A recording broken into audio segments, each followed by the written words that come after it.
be politically correct. But let's think about this for a moment. Muhammad and his followers attack Khaibar.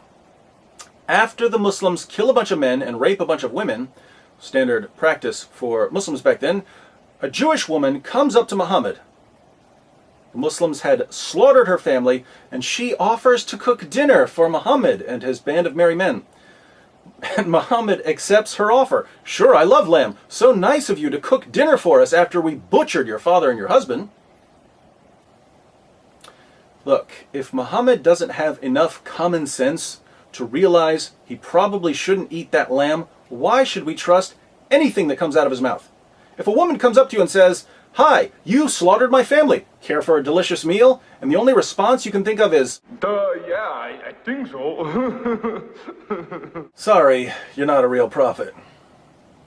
Fourth, despite the fact that Muslims had slaughtered her family, the Jewish woman, Zainab, was actually open to the possibility that Muhammad was a prophet. She gave him the poison as a test. If he were a true prophet, he wouldn't eat it. If he were a false prophet, he'd die. Since Muhammad died from the poisoning, he failed Zainab's test. Fifth, Muhammad's companion Bishr could taste the poison as soon as he put the lamb in his mouth. Why did he keep eating? He kept eating because he believed in Muhammad. There's no way this lamb is poisoned. Muhammad is eating it. He's the prophet. Bishr's faith in Muhammad got him killed. And I'm willing to lay this down as a rule. If I can't trust you with my dinner, I definitely can't trust you with my salvation. If you can't figure out what's waiting for you in food, how could you possibly know what's waiting for you in the afterlife? Ignorance is bliss. Sixth, when Zainab told Muhammad that she had poisoned him, Muhammad said that Allah would never allow it. But Allah did allow it. So if Muhammad was wrong about Allah then, please explain to me why I should trust him when he tells me other things about Allah. Back in 2020, I think in the fall of 2020, I think in September or October, I can't remember the month, but I made a video about the death of Muhammad, and or I made a rebuttal video to David Wood's video, Who Killed Muhammad. The problem, I wasn't really satisfied with the audio on that video because I didn't have this microphone back then. I just bought this microphone a few months ago.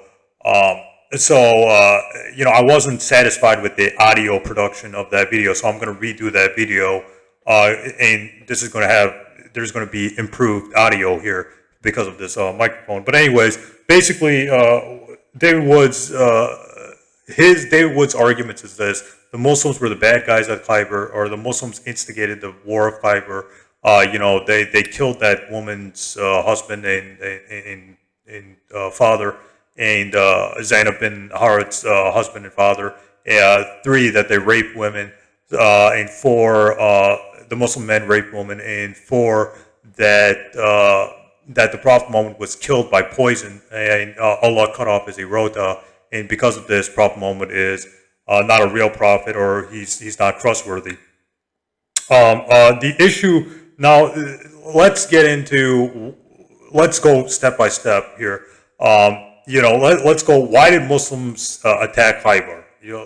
Let's get into that, because that was the first point he brought up. The reason why Khaibar was invaded by the Prophet Muhammad and the Muslims was because the Jews of Khaibar instigated violence against the Muslims by provoking the enemies of the Muslims to fight the Muslims. See Ibn Ehteshaam, Volume 2, page 272, and Ibn Ehteshaam, Volume 3, page 272. And Ibn Ehteshaam, Volume 2, and Volume 3, pages 272 to 280.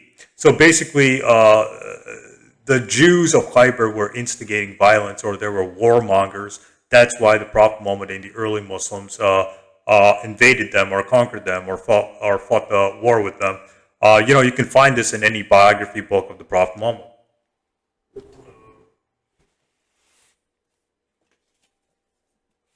So I got this. This is a two-volume set, the biography of the Prophet of Islam, Volume 1 and Volume 2, and One second. Let me just get to the. Let me just get to the part about Khaibar. Hang on one second. It says the Khaibar expedition on page 619. So if we go to 619, I'll just give you a little bit more references here.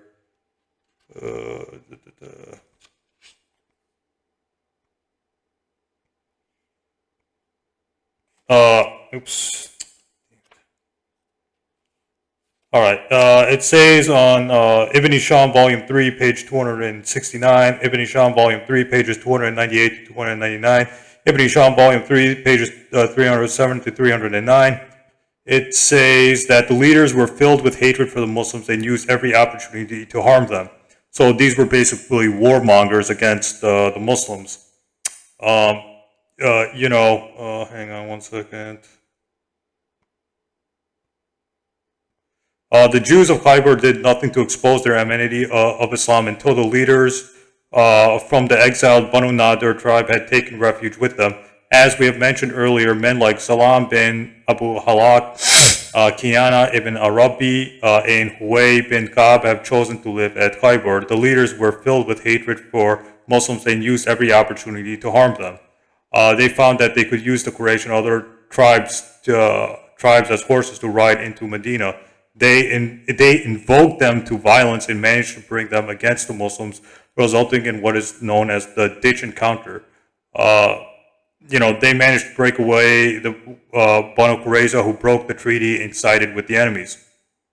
And again, this is all through this book. The biography of, or a biography of the Prophet Muhammad, Volume 2, page 619, and the references are Ibn Ehteshaam, Volume 3, pages 269, like I said, Ibn Ehteshaam, Volume 3, page 298 to 299, Ibn Ehteshaam, Volume 3, page 307 to 309. So basically, the Muslims just didn't invade Khaibar for no reason. There was a reason why. It was because these people were warmongering against the Muslims.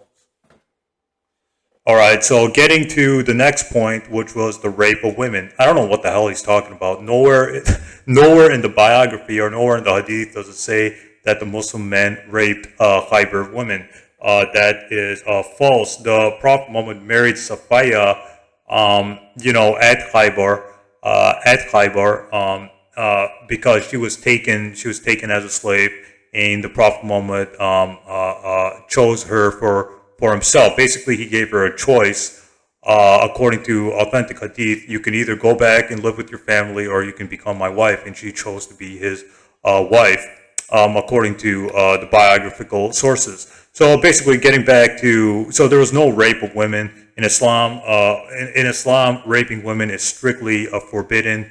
If someone says, well, Islam allows, sex with slave girls or allows concubines, yes, but it has to be consensual sex. It can't be rape. There's no, in Islamic law, there's a hadith in Abu Dawud where somebody raped a woman and the Prophet Muhammad punished the rapist. In other words, you cannot rape women. If you cannot rape a woman. If a woman does not want to have sexual intercourse with you, you don't have sexual intercourse with her. That's correct Islamic law, but that's a whole other topic. I'm trying to keep this video to the point, which was who killed Muhammad. So getting to this who killed Muhammad thing, basically, the whole thing is that the poison, there's two important points that David Wood misses here. One, the poison was supposed to kill the Prophet Muhammad immediately. And two, the poison, if the Prophet Muhammad was a false prophet, he would not have been supernaturally informed that the sheep the goat or the sheep he was eating was poisoned. We read in Sunan Abu Dawud, Volume 5, page 107, Hadith number 4512, the sheep informed the Prophet supernaturally that it was poisoned. See comment on page 109. This was a miracle. This was a miracle done to the Prophet. A piece of roasted meat informed him that it was poison. Also, the comment on page, if you see the comment on page 110, the Prophet forgave the woman for poisoning him at first, but when one of his companions died after eating that meat, she was killed in retaliation. So that woman was killed for killing the Prophet Muhammad's disciple or companion, Bishr. Okay, what else do I want to say here? So basically, and this is also found in Ibn Sa'd, volume 2, pages 151 to 152, that the sheep miraculously told the Prophet Muhammad that it was poison. So if the Prophet Muhammad was a false prophet, he wouldn't have been supernaturally informed of the. He would have been supernaturally informed that the sheep was poisoned. So basically, the whole thing is the Prophet Muhammad knew he was going to die. In Sahih Bukhari, volume 5, number 713, Bukhari, number 4430, Bukhari, number 3672, Ibn Sa'd, volume 2, page 242, Ibn Sa'd, volume 2, page 239, Ibn Sa'd, volume 2, page 240, in the History of Al-Tabari, volume 9, page 108. And all these sources all these narrations are authentic, because I looked at the individual sources for those stories, and they are authentic. So basically what happened, the whole thing is this. The whole thing is that the poison was supposed to kill the Prophet Muhammad immediately. It was supposed to have an immediate effect. So when the Prophet Muhammad was eating the poison, it was supposed to kill him right then and there. It was supposed to kill him within a few minutes. We find this in the History of Al-Tabari, volume 8, pages 123 to 124, and this narration is authentic. I looked at the sources.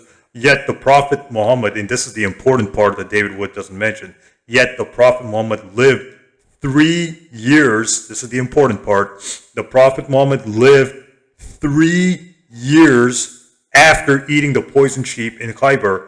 This is found in Ibn Sa'd, volume 2, pages 151 to 152. So this is the whole miracle of it. If the Prophet Muhammad was a false prophet, he would have been killed right then and there. But he lived 3 years after eating the poison. Thus, that was the miracle of him surviving the poison. Also see the Ibn Sa'd, volume 2, pages 249 to 252, the History of Al-Tabari, volume 8, pages 123 to 124, Sahih Bukhari, book or hadith number 786, and Abu Dawud, hadith number 4512. So again, I'll be leaving all my references below. So that's the whole miraculous feature of it. The Prophet Muhammad was supposed to die by the poison immediately, but he lived 3 years after eating the poison. As for this claim that Prophet Muhammad can't be trusted in regards to salvation, well, if that's the case, then so basically the whole thing is that Allah allowed the Prophet Muhammad to live, or God allowed the Prophet Muhammad to live after eating the poison, allowed him to live long enough to complete the mission of Islam, or the way it was supposed to be completed, and then gave the choice to the Prophet Muhammad to live or die, and the Prophet Muhammad chose to die, according to Sahih Bukhari, etc., etc.